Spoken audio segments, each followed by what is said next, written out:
I'm calling because I'm very concerned. We have some actual proof that a trucker may actually be transporting bird flu. We have a federal agent who is aware, who has taken the documents to many agencies, including New York State Police, the FBI in many, many states, infection control disease. And what this trucker reported was that he works for Department of Homeland Security.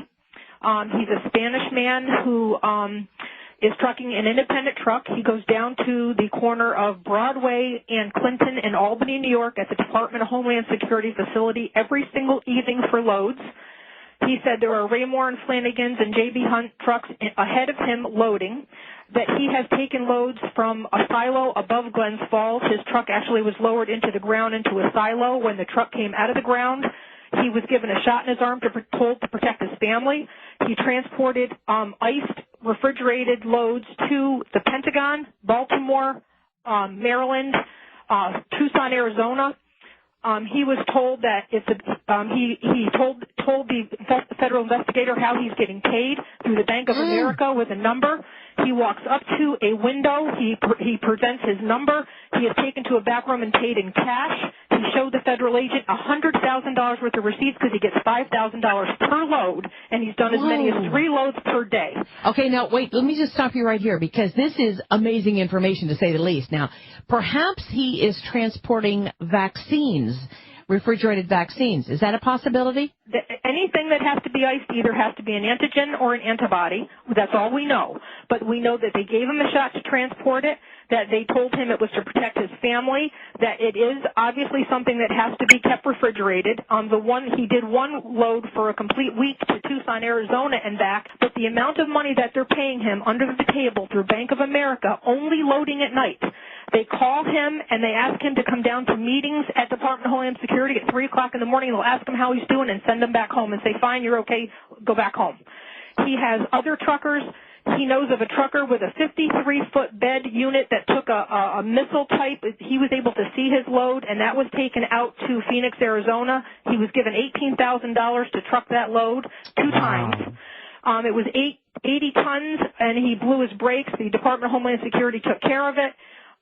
He also has been to 2 silos. He's been to many cities with his loads. He's continuously working for Department of Homeland Security, and they are relocating him since the federal agents and the state police were notified.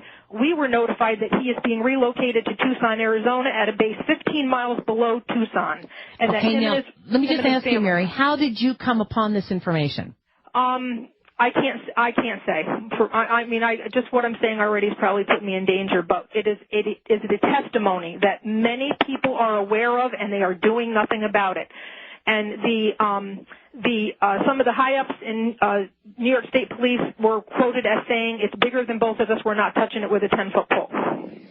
Oh, my goodness. Wow. And we were told that there were retired New York State troopers that are getting paid 2 and 3 times their salary, that are the tail cars. They're actually in vans in back of these Raymore and Flanagan trucks in these transports, and they are within a mile behind them. So if you ever go down the New York State Thruway and look at these double Raymore and Flanagan trucks that are going west towards Syracuse, which is the CIA front, what they are doing is they have those tail cars in the back, and from what I understand, those are retired state troopers that are escorting those loads. Okay, stay right there because we've got a 4-minute break coming at us. She's given us a lot of facts supporting this.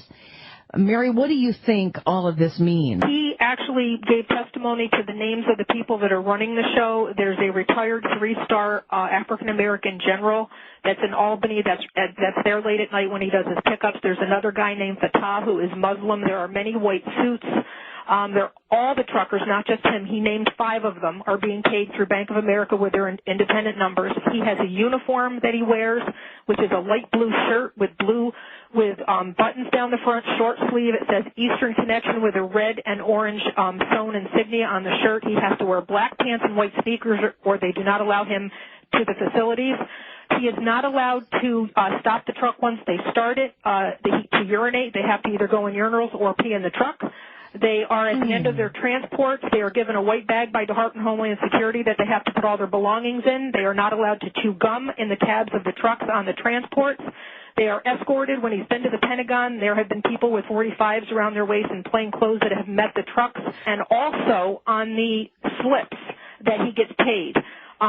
His slips say 30 Carner Road, Albany, New York, to 11 Wards Lane, Menands, New York. And he stated that he has been to neither of those locations, but every single one of his trucking slips for which he gets paid says those addresses. Okay, say that again. 30 Carner Road, Albany, New York. How do you spell that? Karner. 30 Carner Road, Albany, New York, to 11 Wards Lane, Menands, New York. How do you spell Menands? Menands.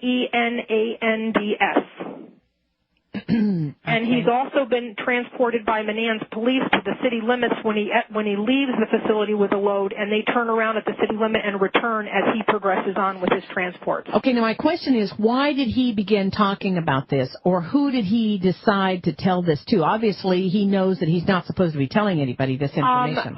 The impression that I got from the agent that I spoke to, because many people got this, I guess they have sent this to a lot of agencies, is he spoke to someone that he knows personally, and he didn't think he was doing anything wrong. He just thought he had a good gig. I think he just thinks he has a good gig with the government. When he was giving the testimony, it was an innocent testimony, and they did not bring up FEMA trains, bird flu, and any of that because they didn't want to tip him off that, that he might be doing something wrong because these people have their claws in him hour by the hour, all day long. Okay.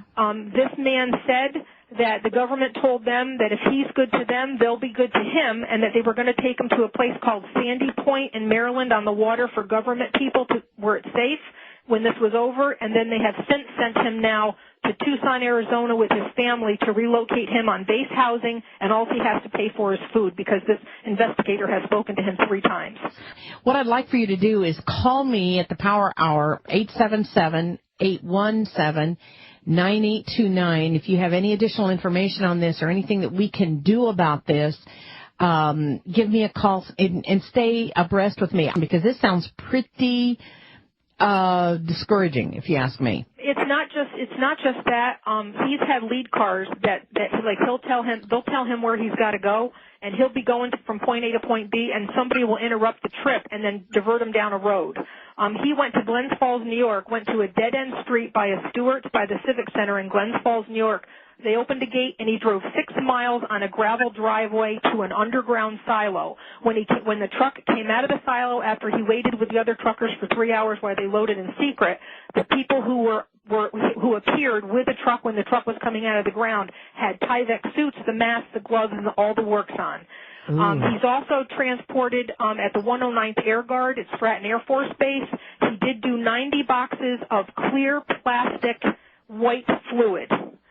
He did see that load. Rarely does he see his loads, but apparently he loaded that at the C-130 at the 109th Air Guard.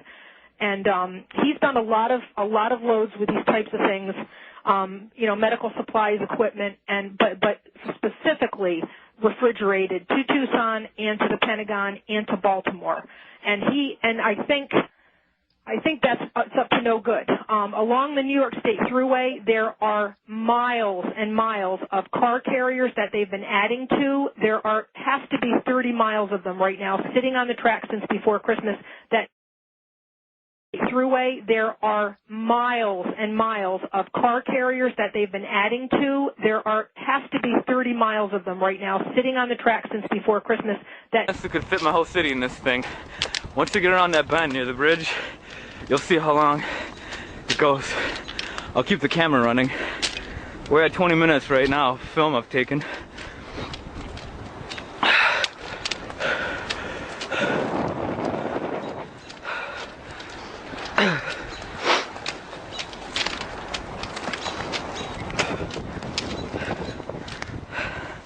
Alright, I'll try to start jogging.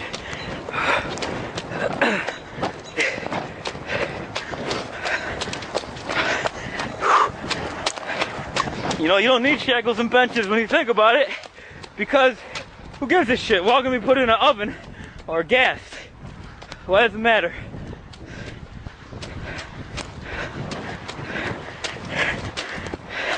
Maybe that's what they're planning, I don't even care.